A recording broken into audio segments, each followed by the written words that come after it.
يا حبيب الله يا رسول الله يا حبيب الله يا رسول الله يا حبيب الله رب العالمین والصلاة والسلام على اشرف الانبیاء والمرسلین اما بعد اعوذ باللہ من الشیطان الرجیم بسم اللہ الرحمن الرحیم قل افرأیتم ما تدعون من دون اللہ ان ارادنی اللہ بضر هل ہن کاشفات ضرہ۔ محترم حضرات، تمام تعریفوں کے لائق اللہ تعالیٰ ہے جو اللہ تعالیٰ کائنات کا خالق و مالک ہے۔ عبادتیں ہم اسی کے لیے بجا لاتے ہیں۔ دین میں نئی چیز بدعت ہے، بدعت گمراہی ہے اور گمراہی کا انجام دوزخ ہے۔ محترم حضرات، جیسا کہ ہمیں معلوم ہے کہ آج کا درس ہمارا ایک ایسے بھیانک جرم سے متعلق ہے کہ اس جرم میں مبتلا مجرم اگر توبہ کے بغیر اس کی وفات ہو گئی تو اس کا ٹھکانہ دوزخ ہے اور جنت اس پر حرام ہے۔ اس لیے کہ بہت سارے ایسے گناہ ہی اللہ رب العالمین قیامت کے دن ان کو معاف کر دے گا۔ یہاں تک کہ کوئی کسی کو قتل کر دیا اور اس جیسا کوئی بڑا گناہ بھی کر دیا تو اللہ اپنی رحمت سے اس کی بخشش کر دے گا، اس کی مغفرت کر دے گا۔ یہ اللہ کی شان ہے اور اللہ سے کون سوال کی جرات کر سکتا ہے کہ تم نے کیوں اس کو معاف کیا۔ لیکن آج جس گناہ سے متعلق ہم سن رہے ہیں اس مجرم پر اللہ تعالیٰ کا یہ رحم و کرم قیامت کے دن نہیں ہوگا۔ اور وہ جرم کیا ہے؟ جیسا کہ ہم لوگوں نے سنا تھا کہ تعویذ کا استعمال ہے۔ تعویذ لٹکانا، اگرچہ کہ لوگ اس کو ایک چھوٹا گناہ سمجھتے ہیں لیکن جو ہے گناہ تو نہیں سمجھتے اس کو، بلکہ ایک نیکی کا کام سمجھتے ہیں، حالانکہ یہ بہت بڑا جرم ہے اور بہت بڑا گناہ ہے۔ اللہ رب العالمین قرآن حکیم کے اندر فرماتا ہے قل افرأیتم ما تدعون من دون اللہ ان ارادنی اللہ بضر هل ہن کاشفات ضرہ۔ اگر اللہ مجھے کوئی نقصان پہنچا دے تو بھلا بتاؤ تو صحیح کہ تم جن لوگوں کو اللہ کے سوا پکارتے ہو کیا وہ مل کر اللہ کی مجھے پہنچائی ہوئی تکلیف کو مجھ سے دور کر سکتے ہیں؟ اس کا جواب یہ ہے کہ نہیں، اس کا جواب نہیں، اس لیے کہ تکلیفوں کو دور کرنے والی ذات صرف اللہ رب العالمین کی ذات ہے۔ تو یہ تعویذ گنڈے ہماری مشکلات کو، ہماری تکلیفوں کو کیسے دور کر سکتے ہیں؟ اس کی دلیل کیا ہے؟ اس کی حجت کیا ہے؟ بلکہ اللہ کے نبی صلی اللہ علیہ وسلم نے فرمایا، مسند احمد کی حدیث ہے، راوی عقبہ بن عامر رضی اللہ تعالیٰ عنہ ہیں، وہ فرماتے ہیں کہ رسول اللہ صلی اللہ علیہ وسلم نے فرمایا من تعلق تمیمتا فلا اتم اللہ لہ ومن تعلق بدعتا فلا بدع اللہ لہ، رواہ احمد فی مسندہ۔ کہ عقبہ بن عامر رضی اللہ تعالیٰ عنہ فرماتے ہیں رسول اللہ صلی اللہ علیہ وسلم نے فرمایا من تعلق تمیمتا فلا اتم اللہ لہ، جو آدمی تعویذ لٹکائے اللہ اس کی مراد پوری نہ کرے، اللہ اس کی تکلیف کو دور نہ کرے، وَمَن تَعَلَّقَ وَدَعَةً فَلَا وَدَعَ اللَّهُ لَهُ، اور جو اپنے گلے میں دھاگا لٹکاتا ہے، ایک تو تعویذ ہوتی ہے جو دھاگے میں جو بھی وہ لکھا کاغذ رہتا ہے اس کو باندھ دیا جاتا ہے، اور ایک ودعہ جس کے اندر کوئی چیز باندھی تو نہیں ہوتی لیکن ایک پورا دھاگا ہوتا ہے، بعض دفعہ اس کو گھانٹیاں لگاتے ہیں یا بعض دفعہ اس دھاگے کو ایسے ہی ڈال لیتے ہیں، یہ ودعہ ہے، یہ ودعتن ہے، وہ تمیمہ ہے اور یہ ودعہ ہے کہ جو اس طریقے کے مالے کو یا ڈوری کو یا دھاگے کو لٹکائے، اللہ اسے کبھی آرام و راحت نصیب نہ فرمائے۔ یہ کون فرمایا؟ یہ رسول اللہ صلی اللہ علیہ وسلم نے فرمایا۔ اور کیسے نبی صلی اللہ علیہ وسلم جو امت کے لیے مشفق ہے، امت کے لیے مہربان ہے، اور اللہ تعالیٰ اس نبی محمد صلی اللہ علیہ وسلم کو رؤوف الرحیم کہا ہے۔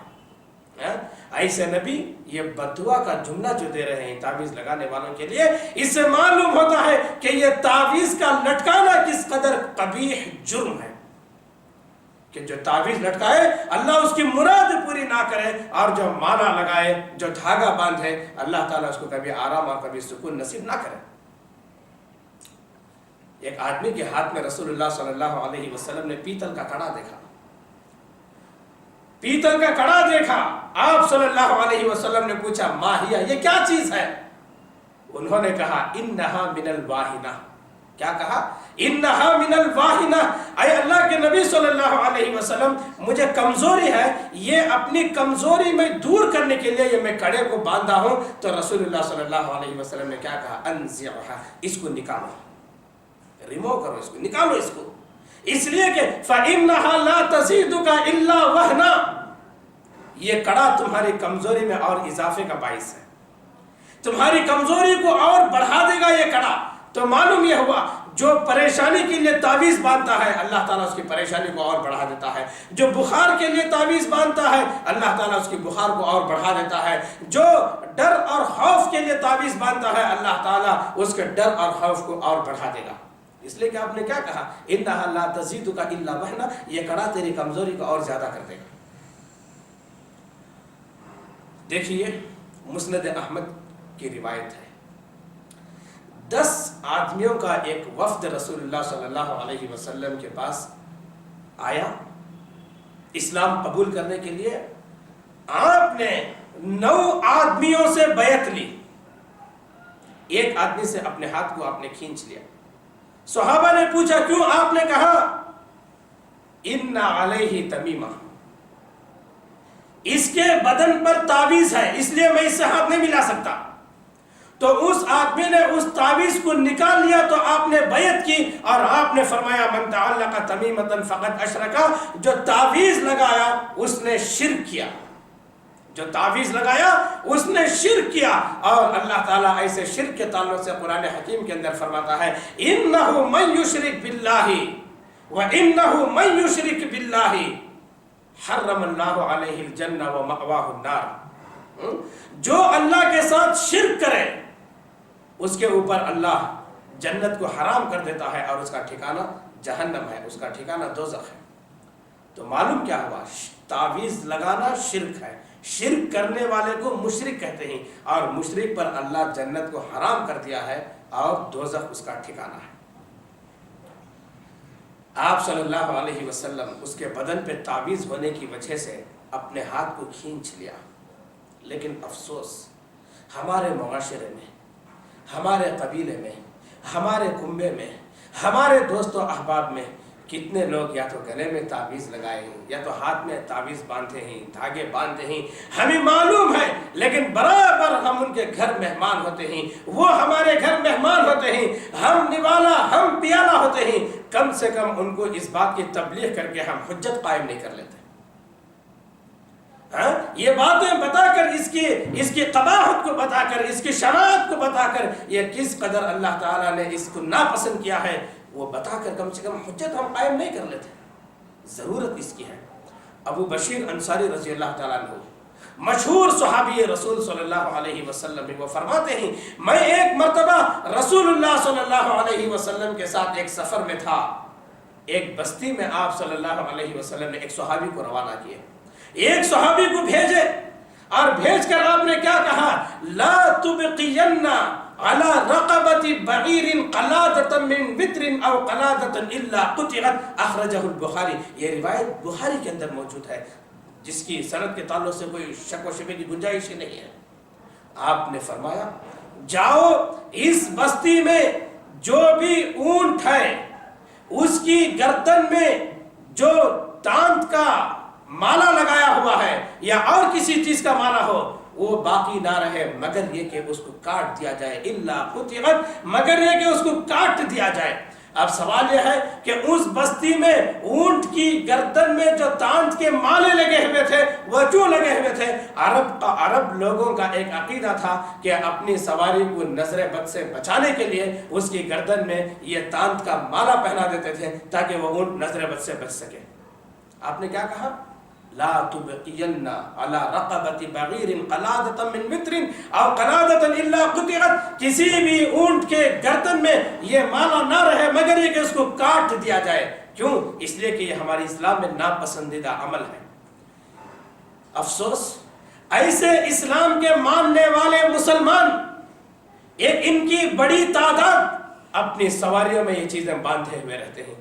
بعض لوگ اپنی سواری کے سامنے کالی ڈوری کو باندھ دیتے ہیں، بعض لوگ لیمبو لگاتے ہیں، بعض لوگ مرچی لگاتے ہیں، بعض لوگ لیمبو اور مرچی ملا کے لگاتے ہیں، اور بعض لوگ جو ہے کم سے کم ایک چپل یا جوتے کو پیچھے باندھ دیتے ہیں نظر بد سے بچنے کے لیے۔ آپ صلی اللہ علیہ وسلم نے اس چیز کو ناپسند کیا، تو ضرورت اس بات کی ہے یہ تمام شرکیہ افعال ہیں، یہ تمام شرکیہ اعمال ہیں، ان سے بچنے کی ضرورت ہے۔ ابن ماجہ کی حدیث ہے، رسول اللہ صلی اللہ علیہ وسلم نے فرمایا ان الرقى والتمائم والتولة شرک، یہ تینوں چیزیں شرک ہیں۔ کیا کیا؟ رقى، غیر شرعی جھاڑ پھونک، یعنی قرآن اور مسنون اذکار کے علاوہ دوسری شرکیہ چیزوں سے دم کرنا۔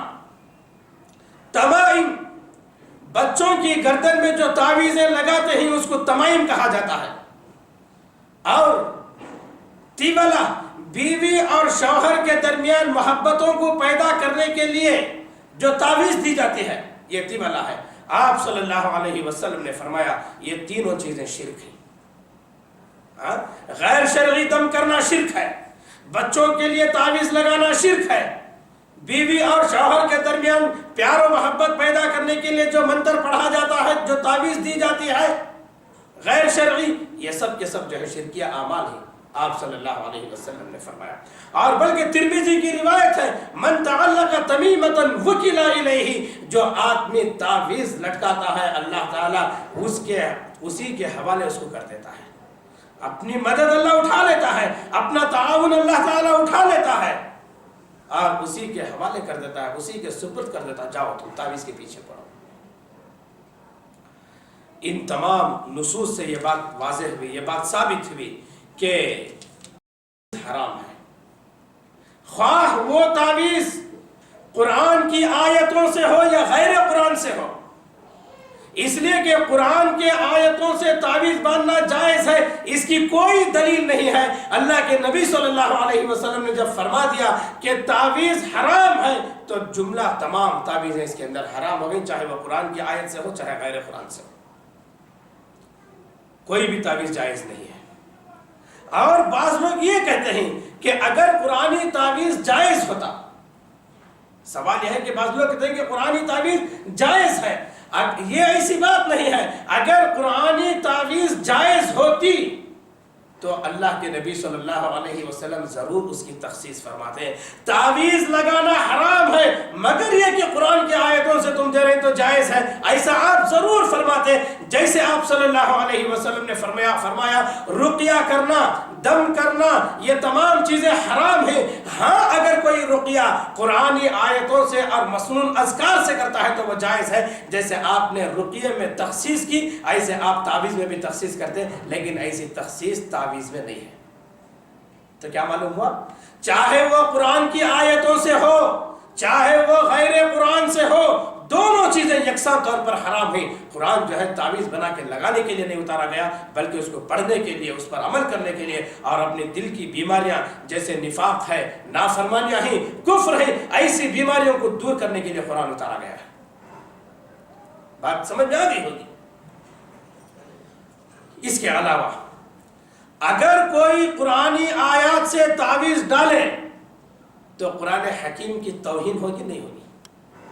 وہ آدمی تعویذ ڈالے گا، تعویذ لٹکائے گا، وہ آدمی پاکی کی حالت میں بھی ہوگا، ناپاکی کی حالت میں بھی ہوگا، تعویذ کو لگائے ہوئے بیت الخلا میں بھی جائے گا، اور تعویذ کو لگائے ہوئے اپنے بستروں پر بھی لیٹے گا، اور تعویذ کو لگائے ہوئے لٹکائے ہوئے اپنے بستروں پہ تلذذ بھی حاصل کرے گا، اور جس کے نتیجے میں ناپاکی اور جنابت کی حالت میں بھی وہ تعویذ لٹکائے گا، اور پھر بول رہا ہے کہ یہ تعویذ جو ہے اس کے اندر قرآن کی آیتیں ہیں، یہ کہاں کی عقل مندی ہے، یہ قرآن کے ساتھ کس قدر کھیل واڑ ہے، اور یہ قرآن حکیم کی کس قدر توہین ہے، اور اپنے بدن سے رات بھر اپنی اس تعویذ کو رونتا رہے گا، اس لیے کہ آدمی کس کروٹ سو رہا ہے نیند کی حالت میں کس کو کیا پتا۔ اور بعض تعویذ تو ایسے دیے جاتے ہیں جو کمر میں باندھنے کے لیے دیے جاتے ہیں، نعوذ باللہ، شرم نہیں آتی لوگوں کو، پھر کہتے ہیں کہ اس کے اندر قرآن ہے، نعوذ باللہ، العیاذ باللہ۔ اس کے اندر جو لوگ قرآنی تعویذ کو جائز قرار دیتے ہیں، اصل میں وہ قرآن حکیم کے ساتھ مذاق کر رہے ہیں، قرآن حکیم کی توہین کر رہے ہیں، قرآن حکیم کو رسوا کرنے کی کوشش کر رہے ہیں، اور اس سے عقیدے میں بگاڑ بھی آتا ہے۔ لوگ اللہ پہ توکل کرنے کے بجائے، اللہ پر اعتماد کرنے کے بجائے، اللہ سے امیدیں وابستہ رکھنے کے بجائے غیر اللہ پہ اعتماد کرنے لگتے ہیں، غیر اللہ پہ بھروسے کرنے لگتے ہیں، غیر اللہ پہ توکل کرنے لگتے ہیں، غیر اللہ سے اپنی امیدوں کو وابستہ کرنے لگتے ہیں۔ شرک کے دروازے یہیں سے کھلتے ہیں، یہیں سے شرک کے دروازے کھلتے ہیں۔ اب ان نصوص کو سننے کے بعد ایک اہم موڑ پر ہم آئیں گے۔ کسی کے گلے میں ہم تعویذ دیکھیں، ہمارا فریضہ کیا ہے؟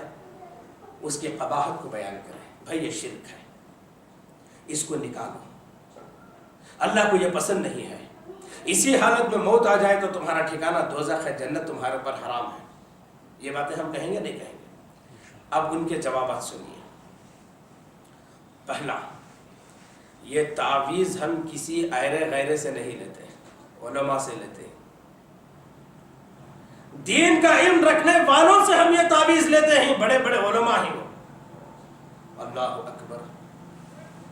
دیکھیے لوگ جو ہے حلیے پہ کیسا دھوکہ کھاتے ہیں، بڑے جبے داڑیاں ٹوپیوں پر کیسے دھوکہ کھاتے ہیں، دیکھیے ہم علماء سے یہ لیتے ہیں۔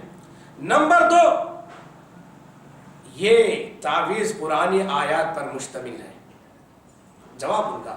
نمبر 3، کیا تم نے نہیں سنا قرآن حکیم شفا ہے؟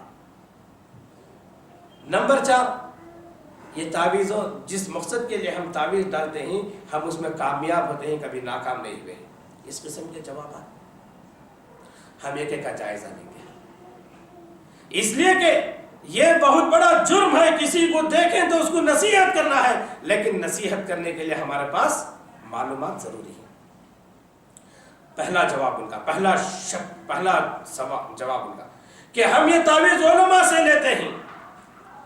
اگر علماء سے یہ تعویذ لے رہے ہیں تو کیا علماء ہمارے لیے حجت اور دلیل ہیں؟ نہیں، ہمارے لیے حجت اور دلیل قرآن حکیم ہے اور اللہ کے نبی صلی اللہ علیہ وسلم کی احادیث ہیں۔ اللہ تعالیٰ کیا فرما رہا ہے قرآن حکیم کے اندر؟ ما آتاکم الرسول فخذوہ وما نہاکم عنہ فانتہوا۔ رسول محمد صلی اللہ علیہ وسلم جو تم کو دے رہے ہیں اس کو لے لو، اور جس چیز سے منع کر رہے ہیں اس سے رک جاؤ۔ یہاں پہ کہاں ہے علماء جو تم کو دیں اس کو لو، رسول جو تم کو دے رہے ہیں اس کو لے لو، رسول جس سے منع کر رہے ہیں اس سے رک جاؤ۔ اور تو معلوم کیا ہوا؟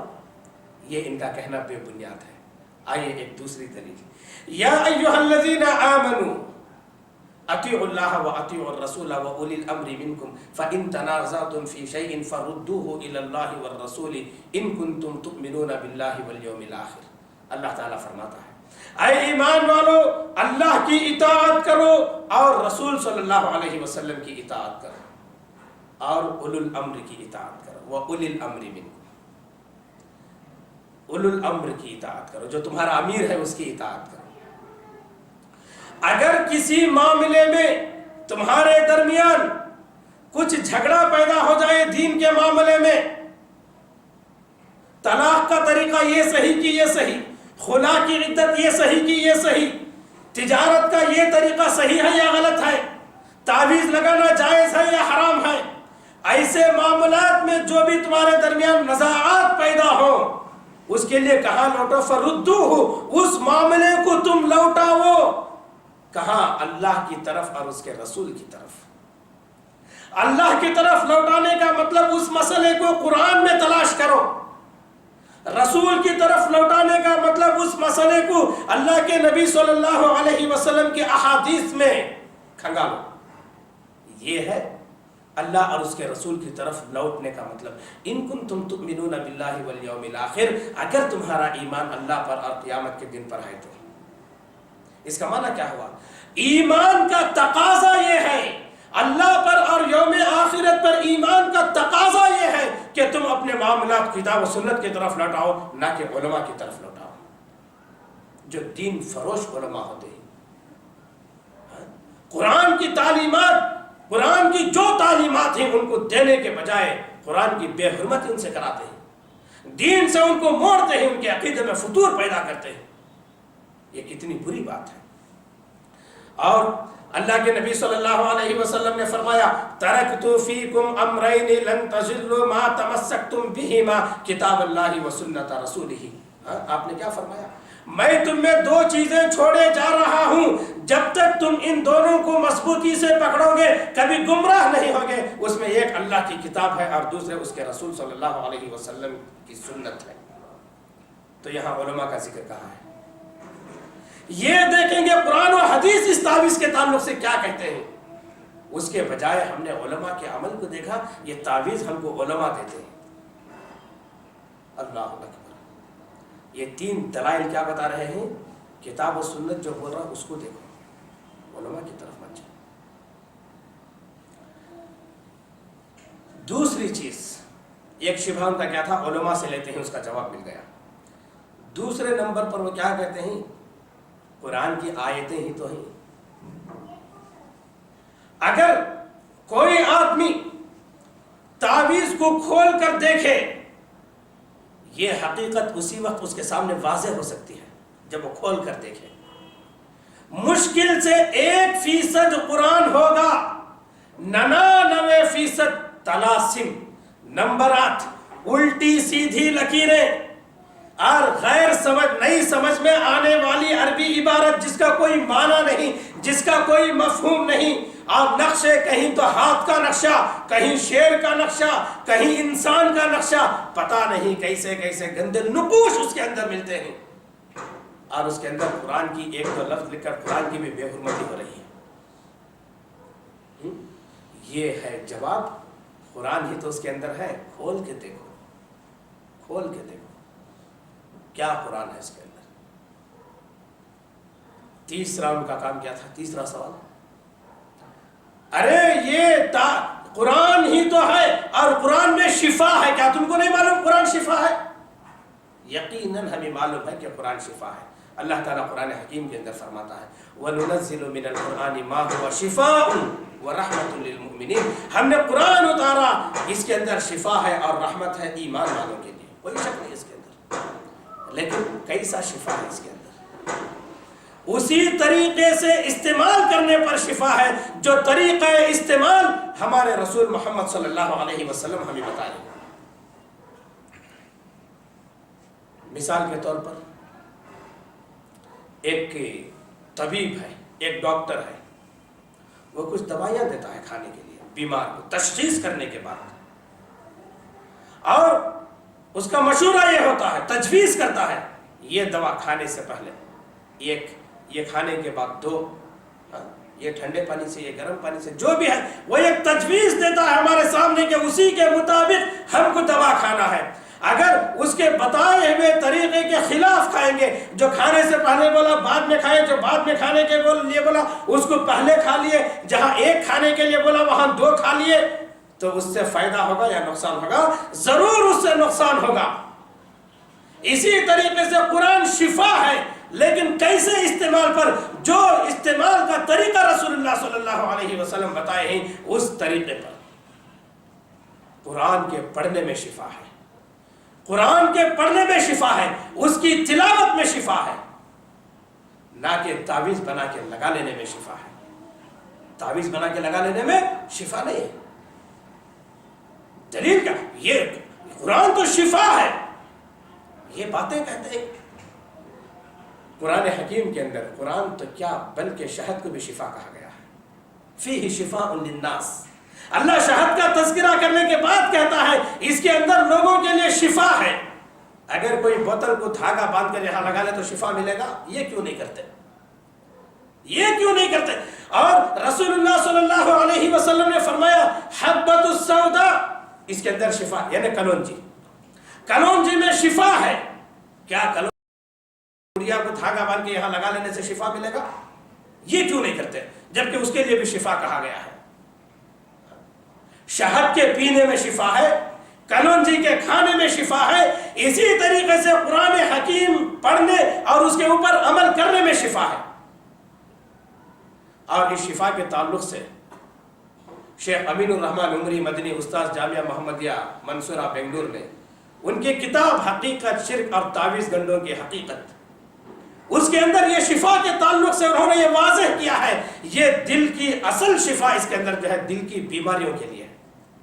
وہ دل کی کون سی بیماریاں ہیں جو کفر، نفاق اور معصیت کی وجہ سے دلوں کے اندر بیماریاں پیدا ہوتی ہیں، وہ اس قرآن کو پڑھ کر عمل کرنے سے وہ بیماریاں دور ہوتی ہیں. یہ ہے شفا. قرآن کے پڑھنے میں شفا ہے، قرآن کے لگانے میں شفا نہیں. آپ احادیث کی کتابوں میں پڑھے ہوں گے آپ صلی اللہ علیہ وسلم نے فرمایا کہ جس گھر کے اندر سورۃ البقرہ پڑھا جاتا ہو اس گھر سے شیطان چیخ مار کے بھاگ جاتا ہو. ایسی کوئی حدیث ہمیں نہیں ملے گی کہ جس گھر کے اندر سورہ بقرہ لکھ کے لگا دیا جاتا ہے اس گھر سے شیطان بھاگ جاتا ہے.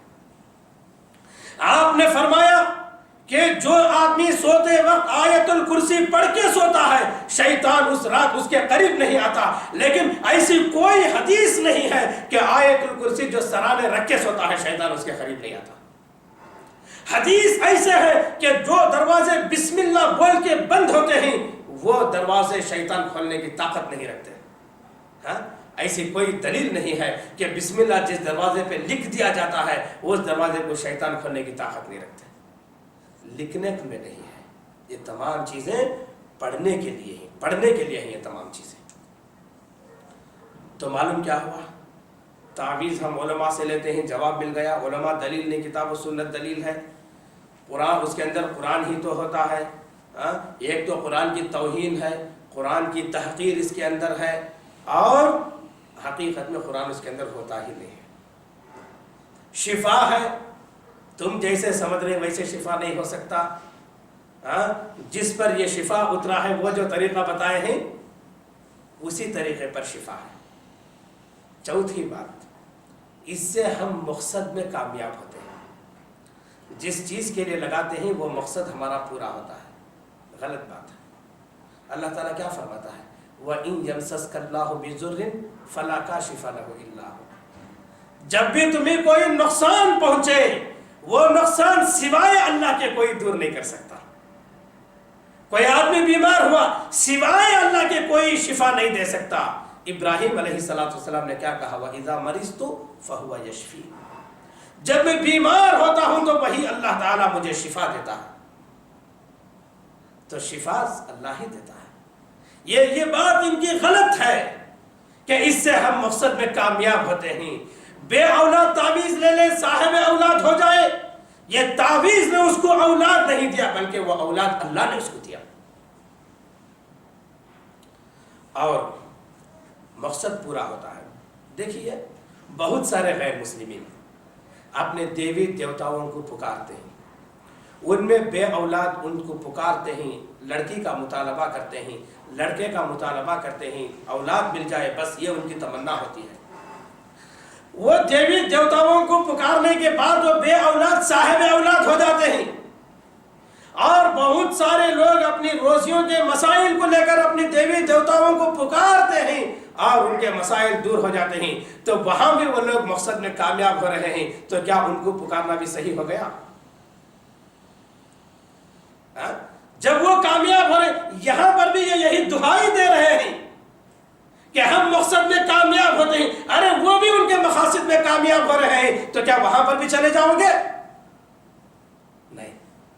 قل افرأیتم اے نبی محمد صلی اللہ علیہ وسلم آپ فرما دیجئے افرأیتم تم کیا کہتے ہو اس بارے میں، کیا کہتے ہو تم اس بارے میں کہ اللہ مجھے کوئی نقصان پہنچا دے، تو کیا تم اللہ کو چھوڑ کر جن کو پکارتے ہیں کیا وہ اس تکلیف کو دور کریں گے، اس نقصان کو دور کریں گے؟ ظاہر سی بات ہے نہیں۔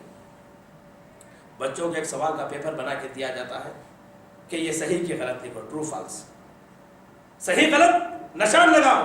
یہ ایسے ہی اللہ تعالیٰ پوچھ رہا ہے قل افرأیتم ما تدعون من دون اللہ ان ارادنی اللہ بضر هل ہن کاشفات ضرہ، اس کا جواب نہیں دے سکتے۔ اللہ کے علاوہ کوئی اس تکلیف کو دور نہیں کر سکتا۔ یہ ان کا عقیدہ غلط ہے، صحیح نہیں ہے، مقصد میں کامیاب ہوتے ہیں۔ اب آئیے اس کے بعد ایک اور رخ ہم اختیار کریں گے، یہ تعویذ دینے والوں کی حقیقت کیا ہے۔ افسوس کی بات تو یہ ہے کہ ان کی حقیقت پر جانے سے پہلے اپنی حقیقت پر نگاہ ڈالیں گے۔ آج کے اس ترقی یافتہ دور میں بھی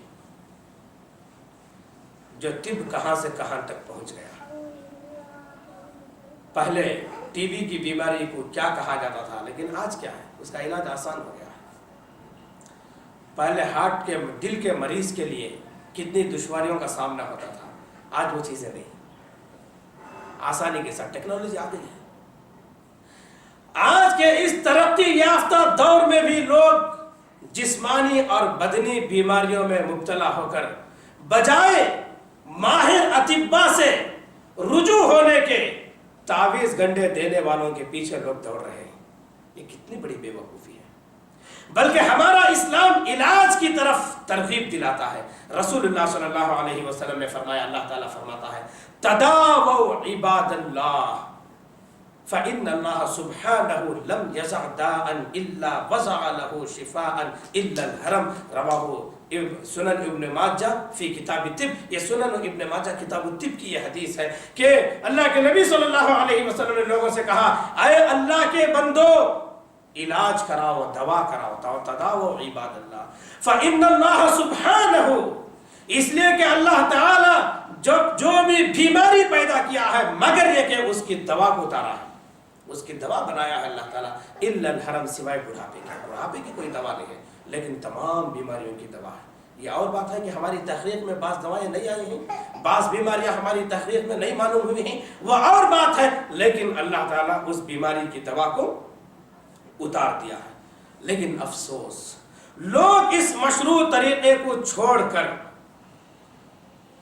ان لوگوں کے پاس بھاگ رہے ہیں جو دین فروش لوگ ہیں، ان سے تعویذ گنڈے لیتے ہیں اور لے کر بڑی سعادت مندی سمجھتے ہیں اپنے آپ کو۔ ذرا غور کریں گے تو معلوم ہوگا کہ یہ تعویذ دینے والے اکثر جن و شیاطین کے پرستار ہوتے ہیں، اور نتیجے میں وہ یہ کہتے ہیں کہ ہم اتنے بڑے بابا ہیں، ہم ایسے ہیں، ہمارا مقام و مرتبہ تم کیا جانے، حال تو کیا ماضی اور مستقبل کا بھی علم ہمارے پاس ہے، حال تو کیا ماضی مستقبل کا بھی علم ہمارے پاس ہے۔ اللہ اکبر، یہ کیسی شرکیہ باتیں ہیں۔ کیا یہ لوگ قرآن حکیم کو نہیں پڑھتے؟ کیا اللہ تعالیٰ کی شان کو انہوں نے جانا نہیں؟ اللہ کی معرفت انہوں نے نہیں حاصل کی؟ اپنے خالق کو جو نہ پہچانے، ایسے انسان کا کیا کہنا؟ اللہ تعالیٰ قرآن حکیم کے اندر فرماتا ہے وَعِندَهُ مَفَاتِحُ الْغَيْبِ لَا يَعْلَمُهَا إِلَّا هُوَ، غیب کی کنجیاں اللہ ہی کے پاس ہیں، اللہ کے علاوہ غیب کوئی نہیں جانتا۔ اور اللہ رب العالمین نے ایک اور جگہ پر کہا کہ هَلْ أُنَبِّئُكُمْ عَلَى مَنْ تَنَزَّلُ الشَّيَاطِينُ تَنَزَّلُ عَلَى كُلِّ أَفَّاكٍ أَثِيمٍ يُلْقُونَ السَّمْعَ وَأَكْثَرُهُمْ كَاذِبُونَ۔ اللہ تعالیٰ نے فرمایا کیا میں تمہیں نہ بتاؤں شیاطین کن پر اترتے ہیں؟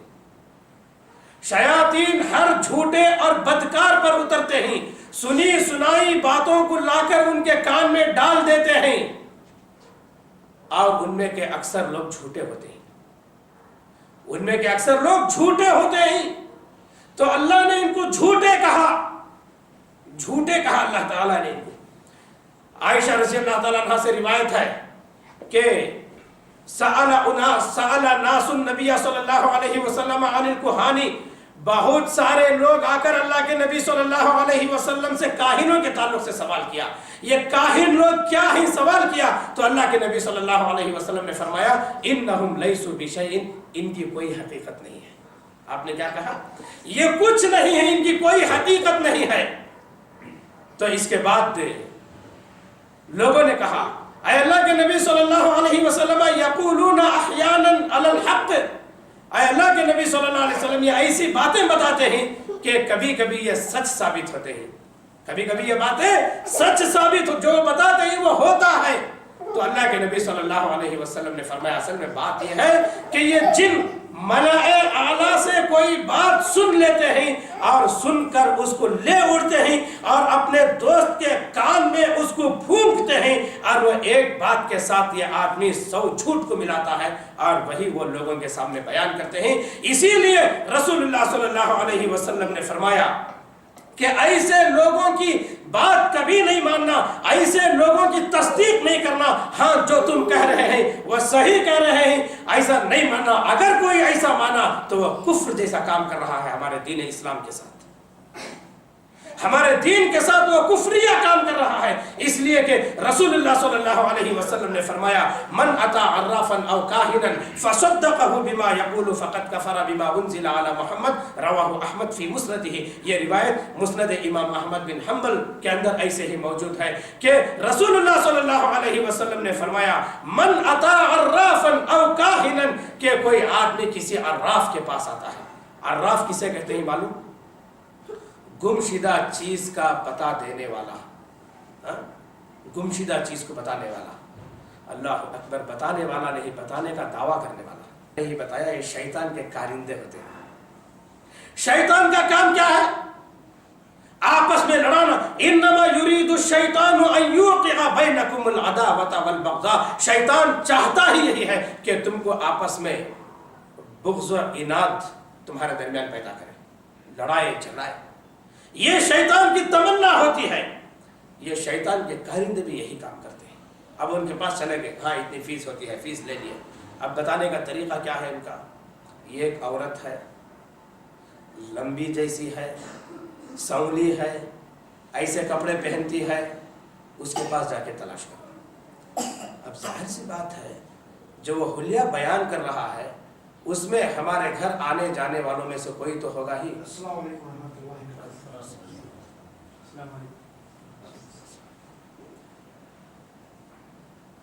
اس میں کوئی تو ہوگا ہی، تو نتیجہ یہ ہوگا اس سے نتیجہ یہ ہوگا کہ لوگ شکوک میں پڑ جائیں گے، لوگ شبہات میں پڑ جائیں گے۔ یہ ان کی حقیقت ہے۔ اور رسول اللہ صلی اللہ علیہ وسلم نے فرمایا کہ جو ایسے کاہن کے پاس آتا ہے یا عراف کے پاس آتا ہے اور ان کی کہی ہوئی باتوں کی تصدیق کرتا ہے، فقد کفر بما انزل علی محمد، اللہ کے نبی صلی اللہ علیہ وسلم پر اتاری ہوئی شریعت کے ساتھ اس نے کفر کیا۔ آپ نے صاف طور پہ منع کیا ہے ان تمام چیزوں سے۔ اور دوسری حدیث کے اندر آپ صلی اللہ علیہ وسلم نے فرمایا من اتی عرافا فسألہ عن شیء لم تقبل صلاة 40 یوما، یہ مسلم کی حدیث ہے کہ جو آدمی کسی عراف کے پاس آتا ہے، کاہنوں کے پاس آتا ہے اور ان سے کوئی چیز پوچھتا ہے تو اللہ تعالیٰ 40 دن کی اس کی نماز قبول نہیں کرتے۔ کتنے دن کی؟ 40 دن کی اللہ تعالیٰ اس کی نماز قبول نہیں کرتے۔ تو کیا معلوم ہوا ان تمام چیزوں سے یہ بڑے بڑے گناہوں میں سے ہے۔ اور اس کے علاوہ ہم دیکھیں گے کہ یہ تعویذ دینے والے اکثر غیر اللہ کی نظر و نیاز کے لوگوں کو تلقین کرتے ہیں کہ یہ اگر تم کو اس سے فائدہ ہو گیا تو فلاں بابا کے نام مرغ ذبح کر دینا، بکرا ذبح کر دینا، فلاں مزار پہ چادر چڑھا دینا، فلاں نام کی فاتحہ دلا دینا۔ اس طریقے سے لوگوں کو شرک کی طرف لاتے ہیں اور ان کے پاس جو مجبوری میں جاتا ہے اسے مشرک بنا کے چھوڑتے ہیں۔ یہ نظر و نیاز کیا ہے؟ یہ عبادت ہے۔